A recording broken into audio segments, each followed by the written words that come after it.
어떤 말은 목소리를 높이지 않고 그저 조용히, 그럼에도 관계를 파괴하기에는 충분했다.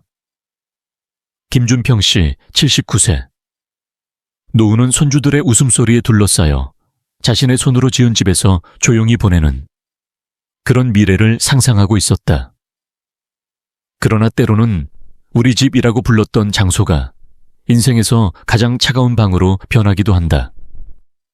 어느 아침, 항상과 다름없는 조용한 아침이었다. 그는 평소처럼 차를 끓여 아침 식사의 준비를 시작한다. 누구에게도 부탁받지 않았다. 하지만 수십 년간 스며든 습관. 항상처럼 고마워라는 한마디도 없다. 하지만 그날 아들, 반평생을 들여 키운 그 아들이 아무렇지도 않게 이렇게 내뱉었다. 아버지께는 돈 쓰는 곳을 물을 권리가 없어요. 그 순간 그는 깨달았다. 이 집의 일원이 더 이상 아니라는 것을. 적어도 그들의 마음속에서는. 그리고 그는 조용히 여행 준비를 시작했다.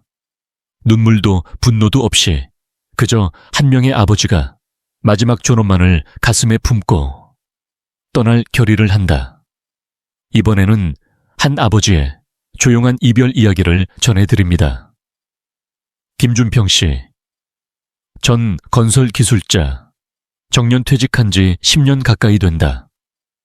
서울 강남의 3층짜리 집은 그가 퇴직금과 인생의 땀을 쏟아지은 마지막 작품이었다. 작은 발코니에 꽃을 심고 따뜻한 거실, 넓은 주방. 모두가 돌아가신 아내와의 꿈의 형태였다. 아내가 세상을 떠난 후 아들 민호와 그 아내 혜미와 함께 살기 시작했다. 둘은 IT 관련 일로 바쁘고 처음에는 최소한의 존중을 가지고 대했다. 하지만 점차 그는 집 안의 그림자가 되어갔다. 그 아침도 준평 씨는 알람보다 일찍 눈을 떴다. 노인의 체내 시계는 항상 정확하다. 슬리퍼를 끌며 나는 소리가 마루바닥에 조용히 울린다. 그는 주방으로 가서 물을 끓이고 찻주전자를 씻고 채소를 소쿠리에 담는다. 아침 준비를 아무 말 없이 시작한다. 이 집의 아침은 항상 그로부터 시작되었다. 그러나 최근에는 이런 말이 늘어났다. 아버지, 준비 안 하셔도 돼요. 밖에서 먹는 게 편하니까요. 아침부터 된장 냄새 옷에 배어요? 아버지, 물 엎질러 줬어요. 제가 닦을게요. 친절하게 들리는 그 말들은 날마다 그의 마음을 조금씩 깎아갔다. 며느리의 시선, 아들이 감사 대신 내미는 현금, 그 어느 것도 자신이 여기 있어도 되는 존재인가? 라고 그에게 묻는다. 그 아침 그는 젓가락에 손을 대지 않았다. 일회용 젓가락 하나뿐인 밥그릇, 테이블 끝에 있는 그의 자리. 민호는 스마트폰을 보며 먹고 있다. 혜미는 아이에게 반찬을 덜어주고 있다. 아무도 그를 보려 하지 않는다. 오늘은 외출하세요. 집에 계시면 가스 안 켜세요. 지난번에 타는 냄새 났으니까요. 그는 말없이 고개를 끄덕인다. 그 침묵은 더 이상 습관이 아니었다. 방패였다. 목소리를 내면 눈살을 찌푸리는 며느리. 말없이 올려다보는 아들. 그러고 보니 전기세 송금 아버지 하셨어요? 이번 달 에어컨으로 꽤 썼으니까요. 그는 말하려 했다. 지난달 이미 냈어라고. 하지만 그 전에 아들이 말했다. 아버지께는 돈 쓰는 곳을 물을 권리가 없어요. 시간이 멈췄다. 그는 젓가락을 조용히 내려놓고 일어났다. 아무도 말리지 않는다.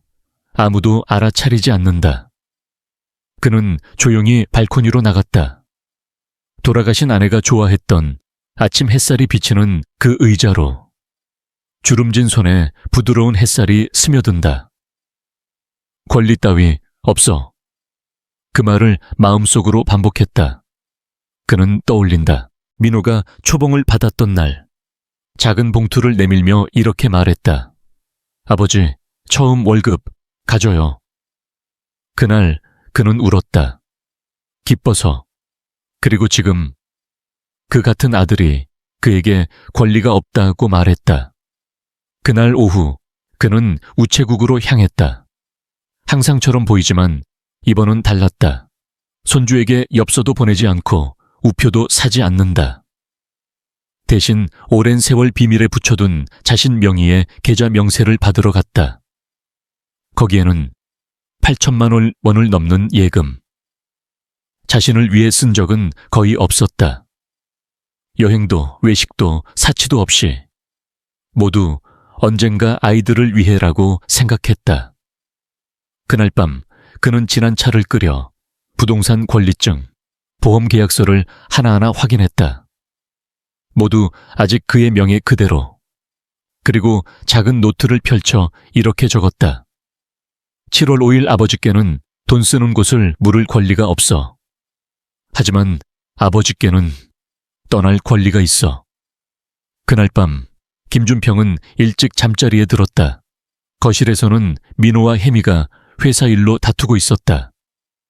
손주는 자신의 방에서 태블릿을 보고 있다. 아무도 그의 방문을 두드리지 않는다. 필요한 거 있으세요? 라고 묻는 사람도 없다.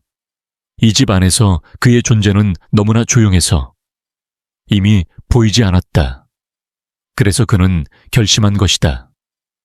내일 아침 자신은 사라진다고. 다음 날 아침 김준평은 일찍 집을 나섰다. 항상처럼 아무도 행선지를 묻지 않는다. 조심하세요 라고 말하는 사람도 없다. 철제 현관문이 아무 감정 없이 뒤에서 닫혔다. 그의 손에는 낡은 천가방, 안에는 수십 년간 소중히 보관해온 서류들, 토지의 등기부, 권리증, 생명보험 계약서, 그리고 퇴직 직후 쓰기 시작한 채 미완성인 유언장이 들어있었다. 전철역은 아직 사람이 적고 그는 조용히 창가 자리에 앉았다. 손은 가방 위에 올려놓고 눈은 서울의 거리를 바라보고 있었다. 점차 눈을 뜨기 시작하는 그 거대한 도시를 명동역에서 내린 그는 그대로 메인 은행으로 향했다. 10년 전 돌아가신 아내가 병상에 누웠을 무렵 개설한 개인용 계좌가 있는 은행이다. 창구에서 직원이 말을 걸어온다. 오늘은 어떤 용건이신가요? 그는 조용히 이렇게 말했다. 전 자산을 분리해서 개인 관리로 전환하고 싶습니다. 그리고 새로 대여금고도 하나 부탁합니다. 그 무렵 집에서는 혜미가 주방에서 집안을 하고 있는데 전화가 울렸다. 화면에 민호 이름. 여보, 오늘 아버지랑 점심 약속 있었지. 겸사겸사 집 권리증 이야기하려고. 지난번에 이미 사인 받았잖아. 혜미가 눈살을 찌푸린다. 그건 복사본. 원본은 아버지가 어딘가에 보관하고 있어. 게다가 다시 한번 서명이 필요해. 이번 대출 신청에 필요하니까. 정말 그분 사인해 줄까? 괜찮아. 아버지 정에 약하시니까. 이제 아무것도 안 하셔도 돼요. 저희가 다 할게요. 라고 하면 반드시 따를 거야. 혜미는 가볍게 웃었다. 최근 둘은 강하게 말하는 걸 그만두고 대신 부드러운 말로 그에게 접근하고 있었다. 그날 점심, 준평은 처음 초대받은 한식당으로 향했다. 혜미는 창가 자리를 예약하고 민호는 준평이 예전에 좋아했던 간단한 비빔밥을 주문했다. 둘은 미소를 지으며 아버지, 어디 몸이 안 좋으신가요? 괜찮으시면 건강검진 예약 저희가 잡아드릴게요. 그는 온화하게 고개를 끄덕였다. 고마워. 민호가 가방에서 두꺼운 서류 뭉치를 꺼낸다. 아버지, 이건 가상의 명의 변경용 서류예요. 은행에 제출해서 자금을 일시적으로 빌리기 위해 필요한 거예요. 일부만 제 이름으로 해서 신뢰를 얻기 위해요. 내용은 아무것도 변하지 않아요. 모두 아버지 거니까요. 혜미가 옆에서 말을 보탠다. 만약 아버지께 무슨 일이 생기면 가족 이름으로 소유하면 번거로운 법적 절차를 피할 수 있어요. 부드러운 목소리, 타당한 설명, 그건 애정을 가장한 보이지 않는 함정. 준평은 서류를 내려다보며 말을 하지 않았다. 홍차 한 모금, 그리고 조용히 미소 지었다. 노안 안경을 잊어버렸네. 집에 가져가서 천천히 읽게 해줘. 민호는 순간 멈칫했지만 곧 고개를 끄덕였다. 네, 물론이요. 급한 거 아니니까요. 그날 밤 김준평은 방바닥에 앉아 계약서를 펼쳤다. 한 줄 한 줄 천천히 훑어는다. 서면에 적힌 조항은 교묘한 함정 같았다. 서명하면 집 소유권은 완전히 이전된다. 일시적이라는 설명은 어디에도 없다. 유보 조항도 없고 유효 기간도 없다. 희미한 방 안에서 준평은 조용히 앉아 있었다. 귀 속에 남아있는 건 그 아침의 말. 아버지께는 돈이 어디로 갔는지 물을 권리가 없어. 권리가 없다. 그럼에도 그들은 서명을 요구한다. 권리가 없다. 그럼에도 자산을 넘기라고 말한다. 권리가 없다. 그럼에도 자신의 인생 결실을 모두 내놓으라고 바란다. 3일 후 다시 식사 초대가 있었다. 이번에는 한식집. 정갈하게 담긴 회, 김치찌개가 그의 앞에 놓인다. 아버지, 최근 주름이 좀 늘었네요. 비타민 드세요?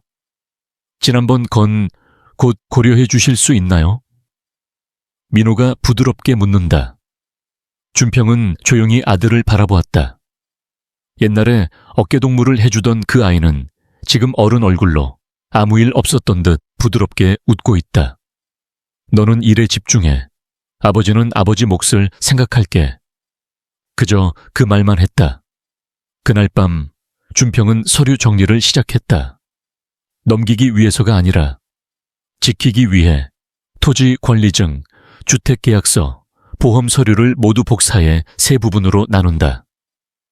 하나는 최근 개설한 새 대여금고로, 하나는 제주도의 지인 변호사에게 우편, 아내 사후 절차를 도와준 믿을 만한 사람. 마지막 하나는 봉투에 넣어 이렇게 썼다. 내가 죽은 후에 개봉할 것.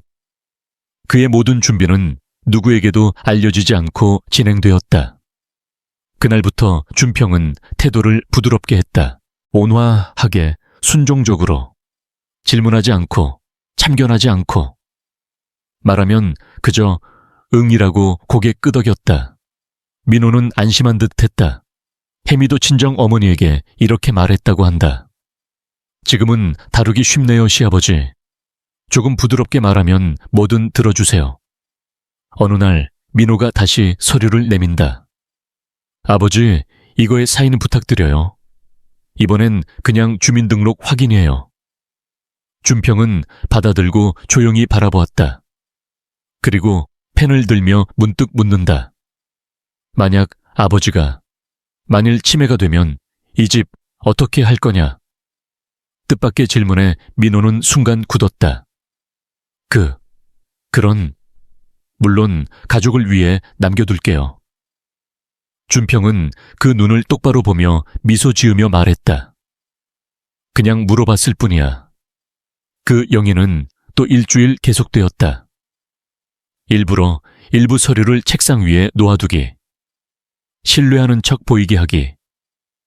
노인 요양원 광고를 가져와 자연스럽게 묻기. 만약 아버지가 시설에 들어가게 되면 너희들은 가끔 와줄래? 그때 민호는 웃으며 이렇게 말했다. 갈게요. 하지만 아버지, 아직 건강하시잖아요? 다음 토요일, 맑은 하늘이었다. 가족 모두 손주의 생일을 축하하는 식사 모임. 준평은 조금 피곤해서 라고 말하며 참석을 거절했다. 가족이 나간 걸 확인한 후 그는 중요한 서류 모두, 권리증, 수정한 유언장, 통장을 종이 봉투에 정리하고 자신의 방문을 안쪽에서 잠갔다. 그건 단순한 자위가 아니었다. 그건 앞으로 일어날 격진의 도화선이기도 했다. 그날 밤 준평은 책상에 스마트폰을 놓고 녹음을 시작했다. 만약 이걸 누군가 듣고 있다면 기억해줘. 자산보다 중요한 건 감사하는 마음이다. 나는 복수하는 인간이 아니다. 나는 그저 아버지다. 더 이상 자신을 가족이라고 생각하지 않는 자들의 게임에서 하차하기로 한 것뿐이다. 그렇게 말하고 불을 껐다. 푹 잠든다. 그건 자신의 손으로 지은 집에서 보내는 마지막 밤, 김씨 가문이라는 가족의 일원으로 맞이하는 마지막 하루였다. 그날 밤 오후 9시쯤부터 비가 내리기 시작했다. 계절 바뀜의 빗방울이 창을 두드리며 마치 누군가에게 시간은 돌아가지 않아 라고 속삭이는 듯했다. 김준평은 아직 잠들지 않았다. 그의 방은 1층 복도 끝 창고 옆에 있었다. 아들 부부가 동거를 시작할 무렵 며느리 혜미가 시아버지를 위한 개인실로 준비한 곳이었다. 밖에서 보면 보통의 방처럼 보일 수 있다. 자물쇠도 없고 큰 창도 없고 접이식 침대와 작은 선반 하나. 하지만 일주일만 살아보면 바로 알 수 있다. 이건 사는 곳이 아니다. 그저 놓아두는 곳이다. 준평은 책상 등을 켜고 수첩에 이렇게 썼다. 7월 9일, 비, 무언가 끝날 예감이 든다. 하지만 슬프진 않아. 그저 가족이라고 불렀던 게 아까울 뿐. 그때 위층에서 발소리가 들렸다. 잠시 후 민호의 방 문이 닫히는 소리. 준평은 불을 끄고 벽에 귀를 대었다. 그러자 분명한 분노를 담은 혜미의 목소리가 들려왔다. 여보, 언제까지 꾸물거릴 거야? 서류는 다 갖췄는데 빨리 집 팔아. 나 시아버지 돌보기 위해 여기 사는 거 아니야. 민호의 한숨. 팔고 싶은 건 산더미지만 아직 명의는 아버지 거야. 우리가 가진 건 복사본뿐. 게다가 아버지 최근 좀 의심하는 것 같아. 괜찮아. 그분 이미 치매 시작했어.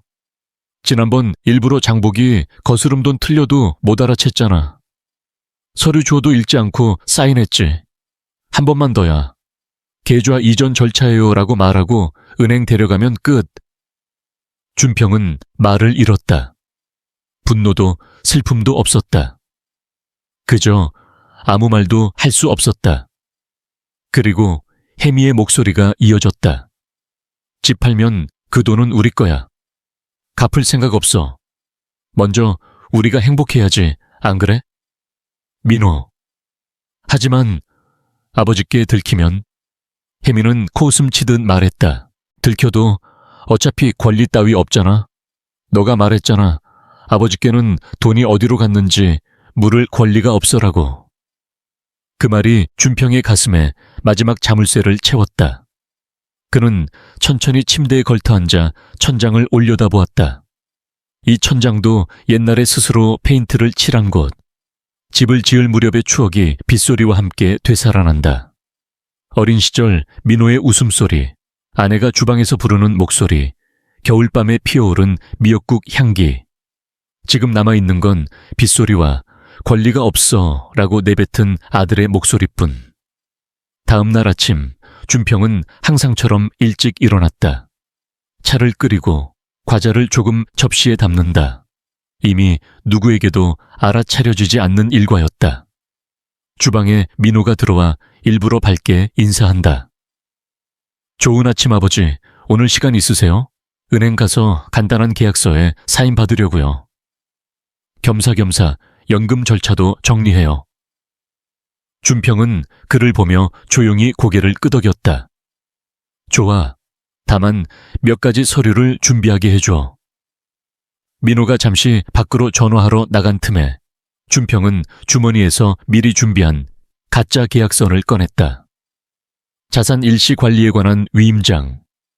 형식은 갖췄지만 도장은 없고 법적 효력은 없다. 하지만 내용을 제대로 읽지 않는 자에게는 충분히 그럴듯하게 보일 것이다. 그걸 클리어 파일에 넣어 식탁 위에 놓았다. 민호가 돌아와 서류를 보고 만족스럽게 고개를 끄덕인다. 아버지, 준비 빠르시네요. 응, 옛날부터 서류 정리는 잘했지. 준평은 아무 일도 아닌 듯 미소 지으며 대답했다. 오후, 둘은 은행으로 향했다. 접수에서 준평은 개인 계좌 명세가 필요하다라고 이유를 붙여 아들을 다른 창구로 유도했다. 그 틈에 진짜 서류, 등기 증명서, 통장을 재빨리 은행원에게 건네 자신의 보안 코드로 대여금고에 맡겼다. 민호의 가방에 남은 건 가짜 계약서 뿐이었다. 여기 사인 부탁드려요. 민호가 펜을 내민다. 준평은 망설임 없이 바로 서명했다. 그리고 웃었다. 자, 끝. 돌아가자. 그날 밤 집에서는 작은 저녁 모임이 열렸다. 혜미가 준평의 밥그릇에 반찬을 덜어주며 이렇게 말했다. 오늘 사인해 주셔서 감사해요. 덕분에 저희도 미래에 집중할 수 있을 것 같아요. 민호도 술을 따르며 미소 지으며 말한다. 역시 아버지는 믿음직한 분이세요. 정말 존경해요. 준평은 잔을 들었다. 그 눈동자는 몇 년 만에 느껴보는 만큼 맑게 빛나고 있었다.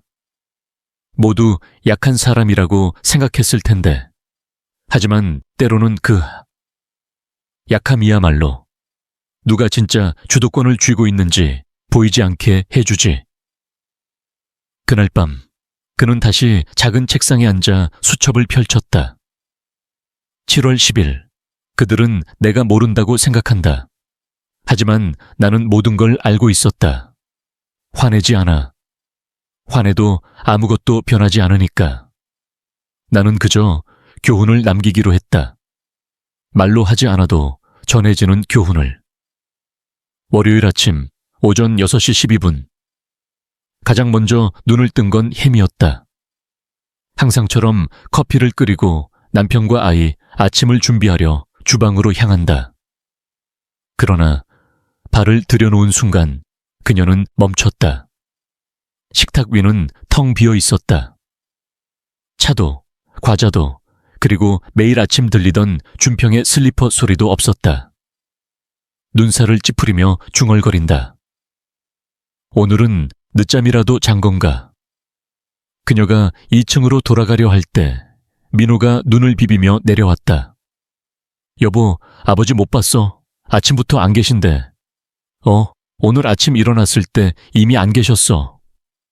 둘은 얼굴을 마주보고 곧바로 1층으로 달려갔다. 준평의 작은 방으로 직행한다. 문은 살짝 열려 있었다. 안은 휑했다. 서류가 든 작은 가방은 없다. 찻주전자나 찻잔도 사라졌다. 그가 외출할 때 꼭 챙기던 낡은 회중시계도 없다. 방에는 접힌 침대가 조용히 세워져 있고 테이블 위에는 한 통의 봉투만 남아 있었다. 민호가 봉투를 집어든다. 안에 있던 건 계약서가 아니었다. 손으로 쓴 종이 한 장, 거기에는 단 한 줄. 말이 없는 자는 아버지가 남긴 재산과 함께 살 수 없다. 살 수 없다. 그 순간 실내 공기가 얼어붙었다. 민호는 한동안 말없이 그 종이를 꽉 쥐었다. 목이 마르고 말이 나오지 않는다. 모두 알아채셨어. 그가 짜내듯 중얼거렸다. 혜미는 얼굴이 창백해지며 소리친다.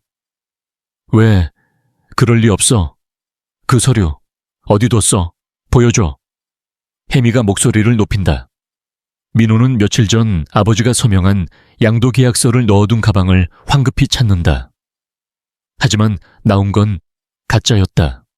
도장은 찍히지 않았다. 법적 조문도 없다. 효력은 제로. 그의 손이 떨린다. 목덜미에 식은땀이 배인다. 완벽하다고 생각한 계획이 순간 무너졌다. 둘은 곧 준평의 방으로 달려들었다. 옷장 텅 비었다. 침대 아래 서랍, 낡은 책 몇 권뿐. 부동산 관련 서류 한 장도 남지 않았다. 민호는 집 금고를 열었다. 거기 넣어둔 등기부 복사본조차 사라졌다. 대신 붙어있는 건 단 한 장의 종이. 자산은 이미 이전 완료. 이 가족과는 무관하게 되었습니다. 그날 오후 둘은 준평이 연금을 받던 은행으로 향했다. 하지만 창구 여성은 고개를 저었다. 죄송합니다. 김준평님의 계좌는 현재 개인자산 독립 보호 모드입니다. 본인의 공식 위임장이 없으면 정보를 공개할 수 없습니다. 가족이에요. 친아들이에요. 혜미가 목소리를 높인다. 그러나 직원은 정중히 머리를 숙였다. 이해 부탁드려요. 법적으로 이는 절대적인 개인 정보입니다. 민호는 그 자리에 주저앉았다. 자산 관리권뿐 아니다. 아버지에 대한 신뢰도, 보상의 기회도 모두 잃었다. 그날 밤 집안은 고요해졌다. 작은 손주가 묻는다. 할아버지는 오늘 못 봤어. 혜미는 주먹을 쥐고 대답할 수 없었다. 무엇을 말해야 할지 몰랐다. 식탁에는 아무도 차리지 않았다. 싱크대에는 씻지 않은 그릇이 산더미. 냉장고에는 사용 중인 재료와 한 장의 쪽지. 아이들 대신 언제까지 누군가 요리를 할 순 없다. 민우는 TV를 켰다. 하지만 소리는 곧 껐다. 집은 넓은데 이토록 허무하게 느껴진 적은 없었다. 3일 후 제주도의 법률사무소에서 전화가 왔다. 김준평님으로부터 공식 위임을 받아 메시지를 전합니다. 전 자산은 재분배 완료. 감사 없는 자에게 상속 권리는 없다. 이의가 있으면 법원으로. 혜미는 전화를 떨어뜨릴 뻔했다. 민호는 침대에 주저앉았다. 그날을 기점으로 민호는 아버지를 필사적으로 찾기 시작했다. SNS에 호소한다. 아버지의 옛 지인에게 연락한다. 병원, 지역센터, 파출소를 돈다. 전단지를 인쇄해 붙인다. 실종자, 김준평 79세. 그러나 아무 단서도 없었다. 아무도 그의 행방을 알지 못했다. 옛날에 늙은 골칫덩이라고 불리던 아버지가 이제 그들의 인생에 뻥 뚫린 최대의 공백이 되었다.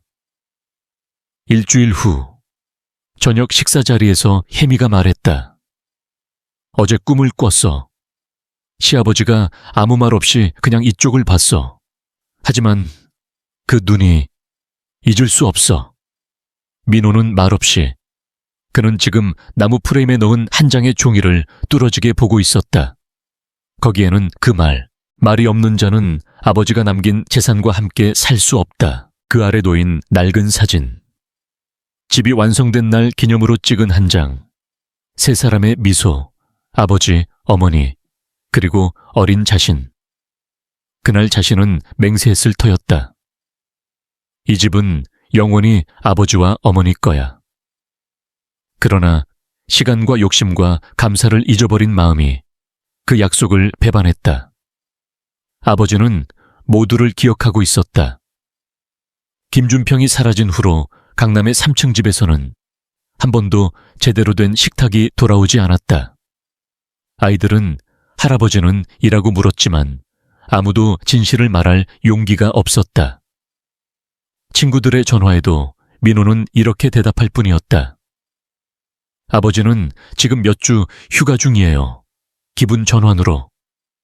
하지만 거짓을 입에 올리며 그의 손은 떨리고 있었다. 왜냐하면 그만은 알고 있었으니까. 아버지가 떠난다고 결심했다면 그건 몇 주 따위가 아니라는 걸. 처음 하루 민호는 이렇게 생각했다. 어딘가 놀러 간 거겠지. 며칠이면 돌아올 거야. 3일째에는 불안을 느끼고 근처 파출소에 갔다. 아버지가 고령이시고요. 핸드폰도 없어요. 길을 잃었을 가능성이 있어요. 경찰은 사진을 보며 말했다. 죄송합니다. 현재 해당 정보는 없습니다. 만약 실종 신고를 하시려면 본인이 자발적으로 나가지 않은 증명이 필요합니다. 민호는 말을 잃었다. 어떻게 증명할까? 몇 주 전부터 세밀하게 준비해 모두를 정돈하고 집을 나간 사람이 자발적이지 않다니. 5일째 서울 근교 의료기관, 병원을 돈다. 어디에도 김준평 이름은 없었다. 7일째 철도역을 돈다. 경비원에게 사진을 보여 물어본다. 신촌역에서 한 영무원이 고개를 갸웃했다. 이분 월요일에 봤어요. 혼자 작은 캐리어를 끌고 부산 방향 열차에 탔어요. 민호는 어깨를 잡고 초조하게 묻는다. 정말요? 어디서 내리셨는지 기억하세요? 영무원은 고개를 저었다. 그냥 조용한 바다가 보이는 곳으로라고 하신 것 같아요. 그게 다예요. 그날 밤 민호는 책상에 엎드렸다. 아버지가 가졌던 모든 재산, 토지, 예금, 보험, 이미 상속 불가의 개별 관리로 옮겨졌다. 제주도의 법률사무소가 공식 답변을 보낸다. 김준평 씨로부터 고령자 보호단체로의 정원 위임이 이루어졌습니다. 조건은 다음과 같습니다. 현재지를 가족에게 일절 공개하지 말 것, 본인의 송을 씨, 허가 없이는 개입을 인정하지 말 것. 어떻게 그 짧은 기간에 여기까지 준비했을까? 하지만 민호는 이해했다. 아버지는 오랫동안 준비하고 있었다. 그저 마지막 한마디가 방가쇠가 된 것뿐. 그 일주일 후 편지가 왔다. 아버지의 익숙한 필체로 탓하는 말은 없었다. 원망도 후회도 쓰이지 않았다. 단 4줄. 아직 들어줄 때 너는 대답하지 않았다. 아직 함께 살 수 있을 때 너는 아버지를 쫓아냈다. 아버지에게 필요한 건 큰 집이 아니다. 작은 감사뿐이었다. 그래서 지금 아버지도 너희처럼 침묵을 선택한다. 혜미는 그 편지를 읽고 무너져 울었다. 그리움이 아니다. 공포였다. 인생에서 처음으로 그녀는 깨달았다. 보복 따위 하지 않아도 사람이 떠나는 것 자체가 가장 무거운 심판이 된다는 걸. 민호는 회사에 휴직계를 냈다. 아버지의 사진을 품에 안고 부산 방향 노선을 따라간다. 울산, 여수, 제주, 바닷가 마을을 하나씩 돌며 이렇게 물었다. 죄송합니다. 이 노인분 보신 적 없으세요? 어떤 사람은 기억나 라고 대답했다. 어떤 사람은 고개를 저었다. 그리고 어떤 식당 주인이 문득 이렇게 대답했다. 확실히 이분 닮은 노인이 혼자 회정식을 먹으러 왔어요. 매우 예의 바르고 잘 웃으셨어요. 뭐 말씀하셨어요? 주인은 조금 떠올리듯 말했다. 오래된 인생의 마지막 일주일을 즐기고 있습니다라고요. 2주째. 민호는 통영이라는 작은 바닷가 마을에 도착했다. 거기서 그는 한 작은 여관 주인을 만나 사진을 보여 물었다. 네, 이분 아세요. 지금 해오름 양로원에 계세요. 다만 매우 엄격한 프라이버시 정책이 있어서 누구와도 면회하지 않으세요. 부탁드려요. 저는 아버지의 아들이에요. 민호는 필사적으로 부탁했다. 그렇군요. 그럼 편지를 써보세요. 읽어주실지도 몰라요. 그날 밤 민호는 여관으로 돌아왔다. 잠들 수 없었다. 그는 편지를 쓴다. 아버지께 제가 잘못했습니다. 죄송합니다. 부디 한 번만, 단 한 번이면 돼요. 아버지를 만나 머리 숙여 고맙습니다 라고 전하게 해주세요. 편지를 투함하고 기다렸다. 3일 후 우체국에서 연락이 온다. 편지는 수령 확인 완료라고. 하지만 김준평으로부터의 답장은 없었다. 전화도 오지 않았다.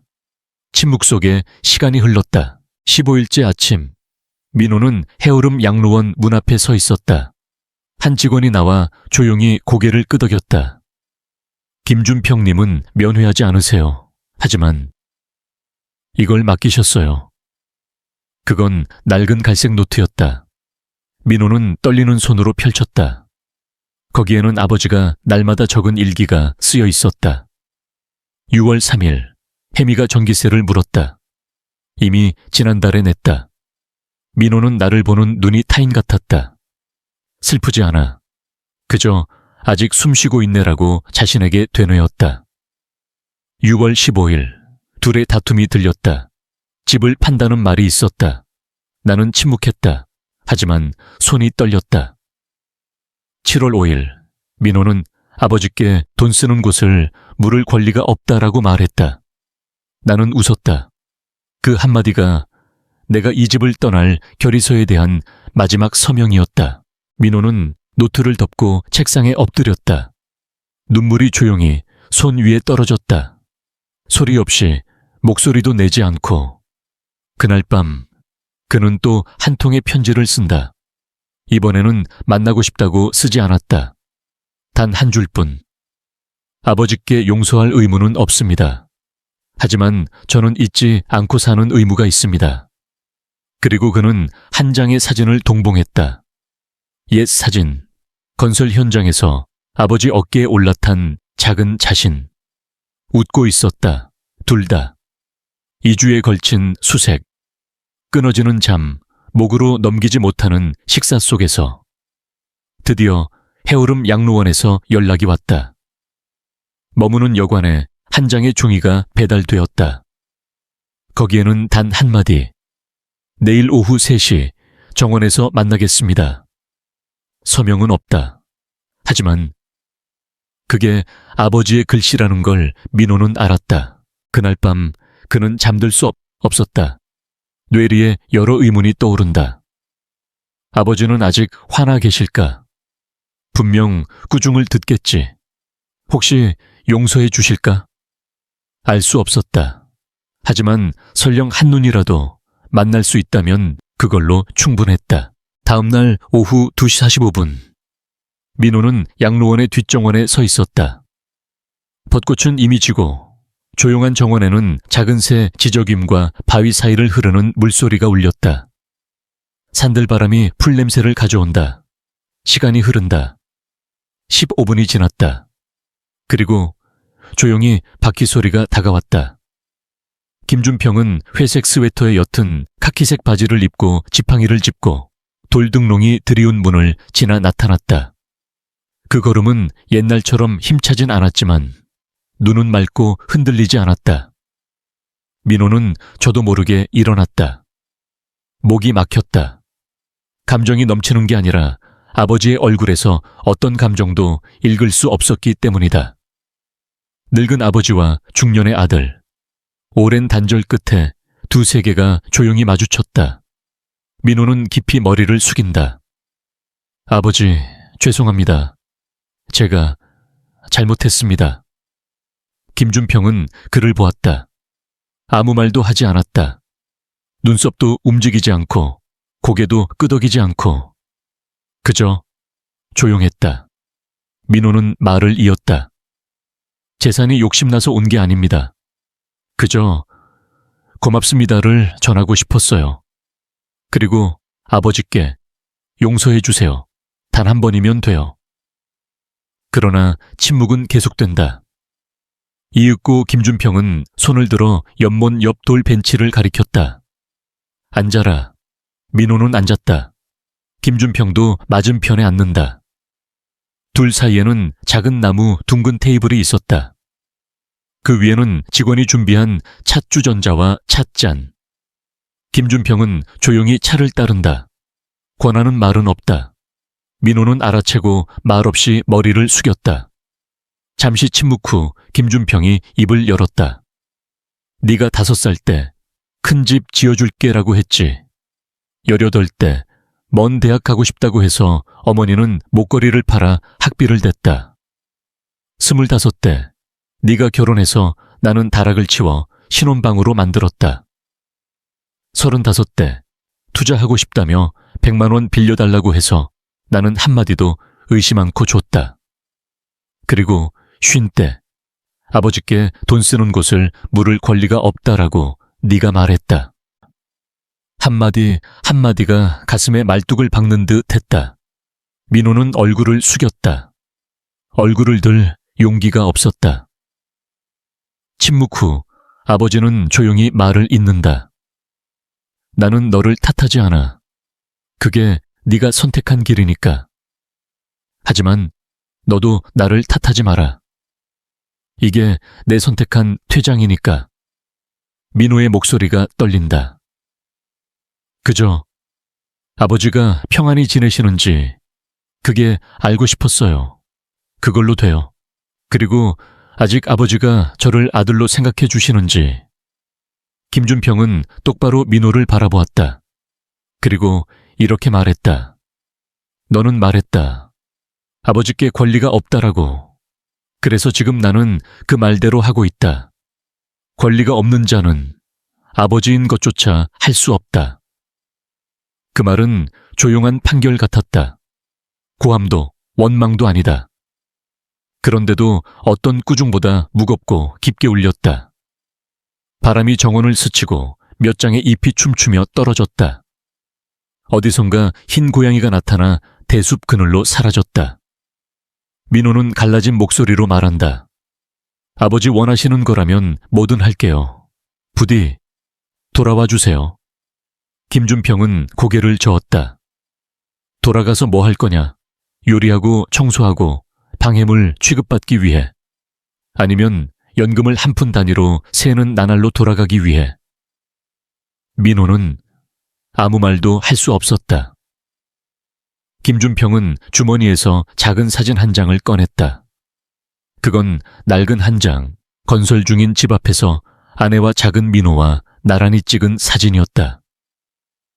이 사진을 가진 건 그리워하기 위해서가 아니야. 자신에게 되뇌기 위해서다. 가장 아름다웠던 날들은 이미 끝났다고. 이제는 누구의 허가도 필요 없는 날들을 조용히 보내는 걸로 충분하다. 민호는 얼굴을 숙였다. 눈이 붉게 물들었다. 잠시 후 아버지는 천천히 일어났다. 보상 따위 필요 없어. 그저 하나 기억해줘. 아버지라는 건 늙어도 침묵해도 결코 돈 있는 타인이 아니야. 만약 다시 그걸 잊을 일이 있으면 아무도 내게 다시 가르쳐주지 않을 거다. 그렇게 말하고 김준평은 등을 돌렸다. 안아주지도 손을 흔들지도 한 번도 돌아보지 않았다. 민호는 그 자리에 앉아 있었다. 해가 질 때까지 꼼짝 않고 움직이지 않고. 정원의 공기는 점차 차가워졌지만 그의 가슴은 뜨겁게 타들어가는 듯했다. 마치 진실이라는 칼날에 맨몸으로 노출된 듯한 고통. 그래, 아버지를 잃었다고 생각했지만 사실은 아버지가 떠난다고 결심한 그날까지 그는 항상 거기 있었다. 그날 면회 후 김준평은 아들과 만난 걸 누구에게도 말하지 않았다. 아무도 묻지 않았다. 왜냐하면 해오름 양로원에는 하나의 조용한 규칙이 있었다. 기억을 강요하지 마라. 망각을 거부하지 마라. 여기 생활은 천천히 평안하게 진행된다. 아침은 해가 뜰 무렵 일어나 작은 정원을 몇 바퀴 돌고 방으로 돌아와 독서한다. 아침은 죽과 된장국과 과일. 소박하지만 아무도 불평하지 않는다. 옛 며느리처럼 식사를 탓하는 사람은 하나도 없다. 오후에는 서예 수업에 참가한다. 어느 날 김준평은 이렇게 썼다. 고요함이야말로 마지막 사치 멀지. 그 글자를 본 젊은 직원이 조용히 엽서에 인쇄해 게시판에 붙였다. 고요함을 잊지 않도록. 김준평에게는 휴대폰도 SNS도 없다. 하지만 매달 한 번 아내 이름을 딴 장학기금에 편지를 쓴다. 그가 기부한 6천만 원은 권해문 강원도의 가난한 학생들을 위한 장학금으로 쓰이고 있었다. 모든 편지는 이렇게 마무리된다. 감사를 아는 것, 그것만으로 인생은 풍요로워진다. 어느 가을날, 대학 2학년 지은이라는 여학생이 갑자기 시설을 찾아왔다. 그녀는 장학금을 받은 학생 중 하나였다. 깊이 머리를 숙이며 이렇게 말했다. 할아버지, 감사합니다. 덕분에 대학을 계속할 수 있었어요. 김준평은 부드럽게 미소 지으며 차를 따랐다. 나는 보답 따위 바라지 않아. 하지만 이렇게 고맙습니다 라고 말하러 와준 게 무엇보다 기쁘네. 그날 그녀는 밤까지 머물렀다. 학교 일, 아르바이트 일, 친구 일, 온갖 이야기를 해주었다. 김준평은 몇 년 만에 마음에서 우러나 아무 망설임 없이 웃었다. 양로원의 누구도 그 소녀가 누구인지 몰랐다. 하지만 그날을 기점으로 그녀는 매주 주말에 왔다. 친구를 데려오는 날도 있고 과자를 가져오거나 그냥 방 청소하거나 꽃에 물 주거나 예시하기 듣는 날도 있었다. 옛날에 짐으로 취급되던 남자가 이제 피가 이어지지 않은 젊은이들로부터 마음에서 우러난 사랑을 받고 있었다. 그가 어떤 과거를 가졌고 얼마나 많은 재산을 가졌는지 아무도 신경 쓰지 않았다. 그저 거기에 차를 정갈하게 따르고 부드럽게 말하고 두기로 사람 말을 듣는 그런 평안한 노인이 있는 그걸로 충분했다. 헤어룸에 온 지 6달째. 김준평은 스스로 회상록을 쓰기 시작했다. 출판을 위해서가 아니다. 그저 기록하고 싶었다. 아버지라 해서 누구나 영웅은 아니다. 하지만 의미 있는 존재가 되고 싶어 한다. 부모 효도는 의무만으로는 부족하다. 마음이 없으면 부모가 필요한 건 자리, 지붕 아래보다 가슴 안에. 어느 겨울밤 차를 따르던 김준평에게 한 통의 편지가 왔다. 보낸 사람은 민호였다. 거기에 사주의 말은 없었다. 애원도 없었다. 그저 한 줄 정갈한 글씨로 이렇게 쓰여 있었다. 제가 지금 살아갈 수 있는 건 옛날에 아버지가 저를 버리지 않으셨기 때문입니다.